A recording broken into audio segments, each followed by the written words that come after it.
Can you introduce us where we are? Sure. We are just offshore from the village of Nainini, which is sort of the focal point for this trip.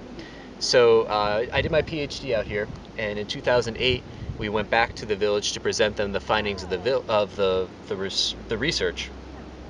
And the village headman came to me and said, Dr. Josh, we've lived on this ocean for 200 years. The village has been here for 200 years, and we never really understood about this marine connectivity. How can we help other Fijians out by setting up an MPA? And honestly, that was the best part of my dissertation. I mean, I got a bunch of papers out of it, and I got a postdoc, and I'm really excited about that. But the fact that the work that I did directly translated into spurring on conservation action was really fantastic. I was really excited about that. So we're here 5 years later to follow up. They are going to be setting up a protected area. It's going to go from that point there up to the tip of the island here.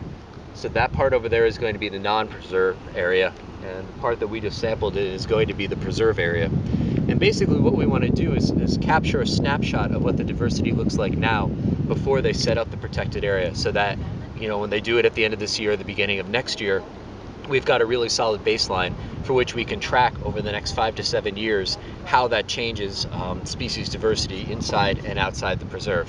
So this is really, I'm excited to be here, but this is just the opening part of what, if we can get the funding, will be a 5 to 7 year project. And it'll be great to be able to come back here every summer. That's not too shabby.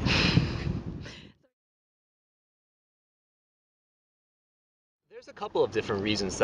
First and foremost, we need to create these biodiversity time capsules. So we will know that on June 28th, 2013, at this specific latitude and longitude, these fish were present. And that allows us to make comparisons both in space, so comparing samples we caught from Papua New Guinea, from Vanuatu, from the Solomon Islands, to look at diversity across Melanesia, or in time. So if we go back on June 28th, 2014, June 28th, 2015, June 28th, 2016, we'll be able to go and see how the species diversity changes over time. But if we don't collect them and we don't lock them away in this biodiversity time capsule, we won't have the comparative data.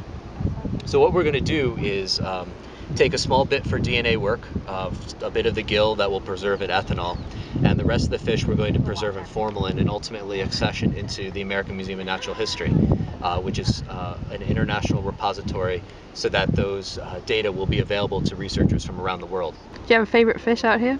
Oh, tough one. You can just not answer if you don't want to. I'd worked on 5 fish for my PhD. I think those are the ones that are near and dear to my heart.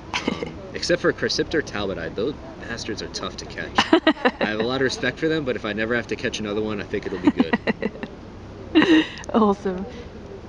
It's not bad. He's not too shabby. It's not bad at all.